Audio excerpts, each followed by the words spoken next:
Imagine walking into a city, seeing its walls painted with the horror of conquest, eyes gouged out, hands severed, children among the dead, yet on the grandest palaces, kings dine in luxury as if none of it matters. Stay with us because this is the story of the Assyrians, the empire that used fear as a weapon, whose unrelenting brutality was not just terror, it was strategy. They ruled by flame, steel, and propaganda. But beyond the horror lies innovation, governance, and a legacy darker and deeper than most want to remember.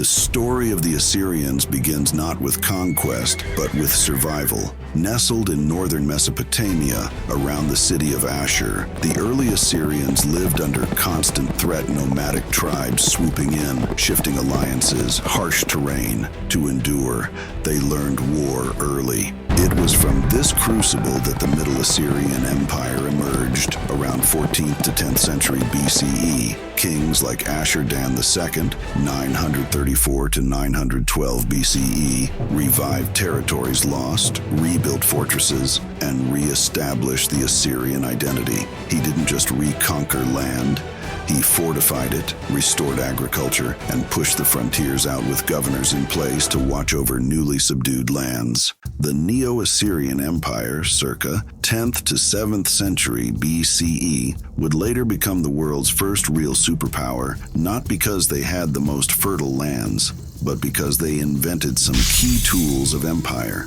They had a standing professional army, not just seasonal levies, iron weapons, siege engines, engineers, and even a corps that built roads, laid aqueducts, and moved siege towers across rivers. Their administrative organization was brutal but efficient. Provinces governed by appointees who reported directly to the king. Rebellions were smashed, but roads and canals were built so crops wouldn't fail, and tribute, taxes could flow.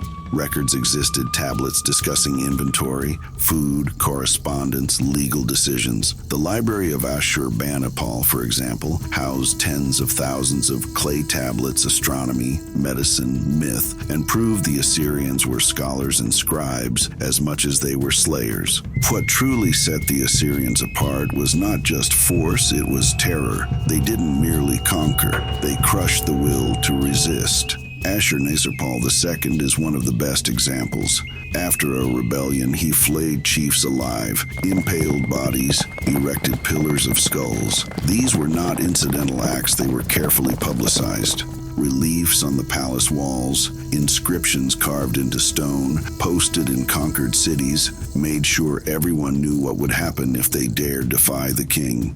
In battles like Ulai, circa 653 BCE, between Ashurbanipal and Elam, the reliefs vividly show what the Assyrians did to their enemies. Heads removed, flesh stripped, cities destroyed, rivers clogged with corpses. These images weren't just records, they were warnings. Even among their brutality, the Assyrians did not neglect culture or infrastructure. They believed in projection of majesty as much as fear. Ashurnasirpal II moved the capital to Kalhu, Nimrud, and built grand palaces adorned with ivory, bronze, and carved stone. Banquets, hunts, ceremonies, he made the empire visible and grand. His courts attracted artisans, scribes, traders.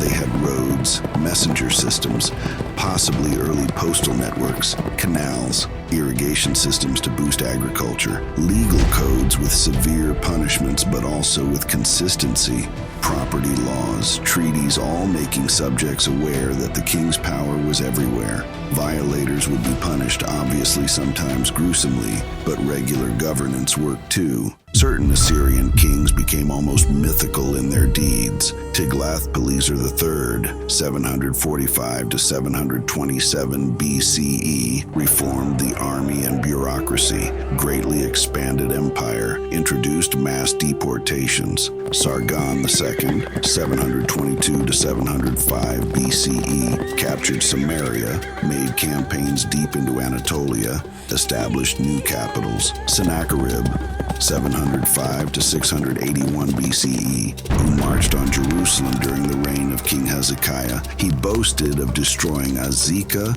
Lachish, and other Judean fortified fortified cities. His inscriptions describe siege ramps, worm used to undermine walls, brutality of sieges. The siege of Azekah is one such example. Ashurbanipal, 668 to 627 BCE, last great king, combiner of aggression and culture, creator of the great library at Nineveh, patron of scholarship even as he sent armies to crush Elam and Babylon.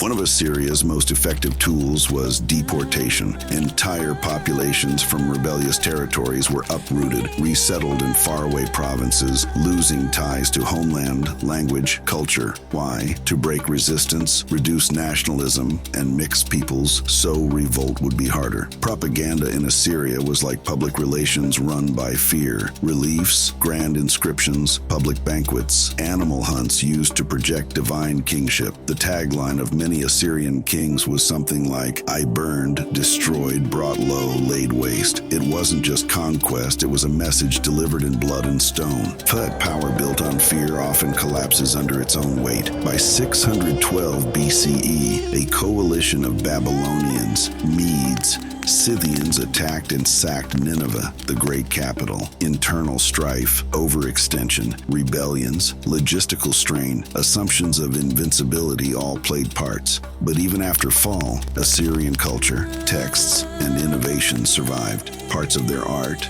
their libraries, their legal systems influenced later empires, Persian, Hellenistic, and even beyond. To many in Mesopotamia, Persia, Babylon, Assyria was terror, but also benchmark for power. To understand Assyria beyond brutality, here are lesser-known truths. The white obelisk of Nineveh is a relief that doesn't just show war and blood, it also shows religious rituals, hunts, banquets. The ruler shown is taking tribute and honoring the gods with wine and ceremonies, not merely destroying. Ashurdan II, one of the Middle Assyrian rulers, restored farmland, built grain stores, defended frontiers, laid infrastructure so that during times of drought or threat, Assyria remained stable. He's often overlooked because later rulers' cruelty overshadowed his contributions. Their laws were harsh but structured. The Middle Assyrian laws included punishments like cropping ears or noses for theft or false accusation, but also had protections for property, rules for marriage, inheritance. Attacked, burned, torn down Assyria's ruins whisper warnings even today. The Assyrians perfected what many empires feared but never admitted, that control through fear can bring swift dominance, but also inevitable hate. They built roads, stored grain, collected taxes, written histories, and enjoyed pomp. Yet they are remembered first for terror. Was that terror wasted, or was it simply necessary in a world of shifting sands, rival kings, and unrelenting threats? The truth lies in between, on the stone reliefs, in the broken tablets, in the scorched earth of Nineveh. Thanks for watching Timeless Realms TV. Like, subscribe, and hit the bell, because empires may fall, but their stories never die.